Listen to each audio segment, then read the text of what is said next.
Caine is the hero of the amazing digital circus, and he is actually trying to help the human residents of this digital world. Now, this may sound crazy, but let me explain. As you all know, this show is about 6 humans who got trapped in a virtual reality world, where their lives are controlled by the AI rigmaster running the show known as Caine. In the early teasers of the show, Caine seemed to be the ultimate villain of the series, trapping humans in this world and mindlessly torturing them with his games. A good example of this is when he was throwing knives at the main character of the show, Pomni. Now, ladies and gentlemen, Pomni here is gonna perform something you've never seen before! Don't worry, my dear! You won't even die horribly!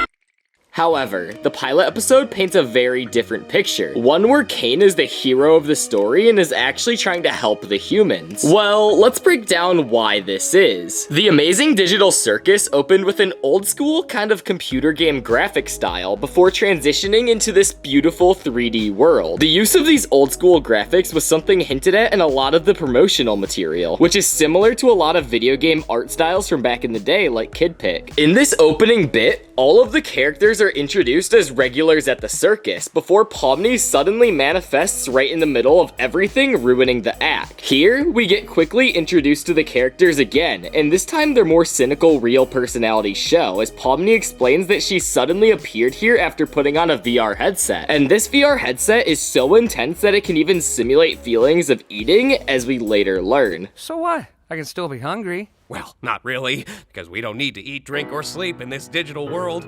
So the digital food here only gives off the virtual sensation of eating, without any of the nutritional benefits. After getting Pomni and the audience up to speed on what's going on, Caine sets up a sort of game-style mission for them to spend their day, which involves a little thing called gloinks, and they actually steal Zooble. Caine goes off on his own to relax with another AI, his assistant called Bubble, but Pomni doesn't want to play with the gloinks. She believes that she's seen an exit door, and thinks it may lead to a way out of the circus. But the other circus members call her crazy for this, and relate her behavior to the previously abstracted character Kaufmo. But this all ties into how Caine is trying to save the humans later. For now, let's get back on topic. At the beginning of the episode, Caine showed Pomni everything that Caine had managed to create, from the interior of the circus to the outside grounds governed by the moon and sun, and the blank void that exists just beyond it, which just seems to me like a more programmable space. Pomni is uncertain where this exit may go, but she seems determined to find a way out, as apparently most of the newcomers do when they first arrive. When showing Pomni around to their rooms, they stop to check on Kaufmo, a clown who never showed up for their morning intro like they always do. Let's get right into the show!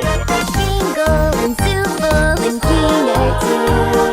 Raga, the dynamic Kaufmo will.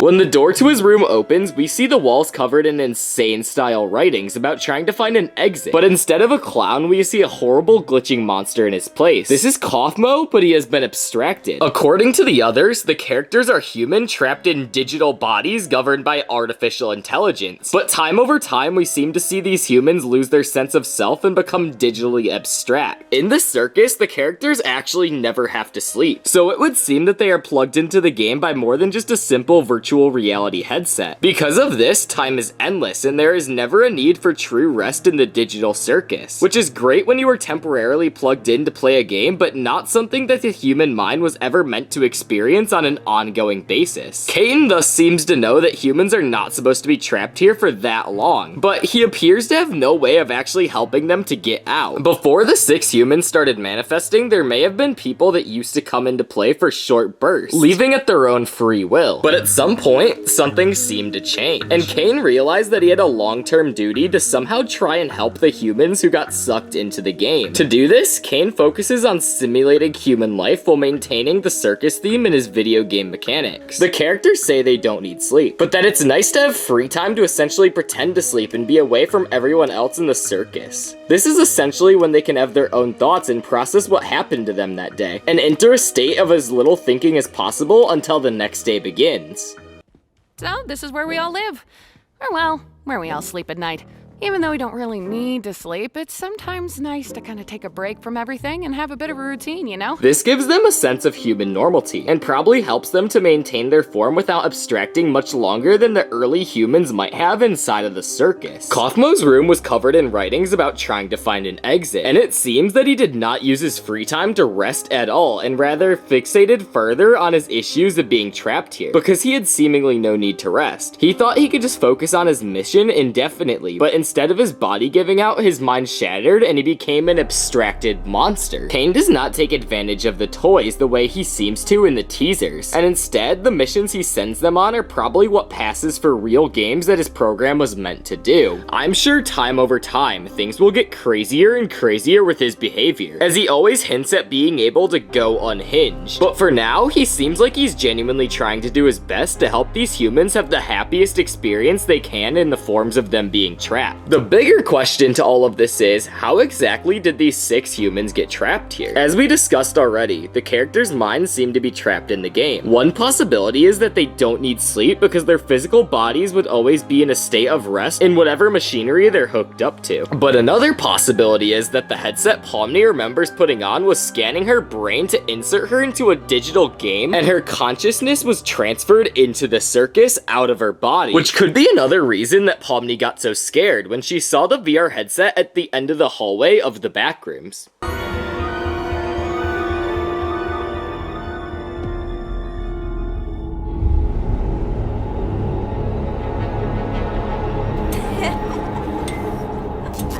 But how is Caine trying to help the humans? If he wanted to help the humans, wouldn't he just show them some sort of escape to this digital world? Well, keep watching because I need to explain one more concept that will tie this entire theory together. I believe that the reason Pomni and the others scanned themselves into this digital world was to try to escape their own dying physical world, and try to have a new life in this happy, blissful video game. But here's why. After promising Ragatha that she wouldn't abandon her, Pomni finds an exit door and decides to take it. She gets lost in a maze of office buildings from the 80s that look like the backrooms that all connect to one another. However, something about this particular office terrifies Pomni, and it's more than just the VR headset on the desk. In the last moments of the story, Pomni sits at the table with the others and stares off into the horror of what her new reality is. After the fear that she experienced in the strange office buildings, she managed to find an exit door, and beyond this exit door was the void. And when she looked out into the void, something else horrified her.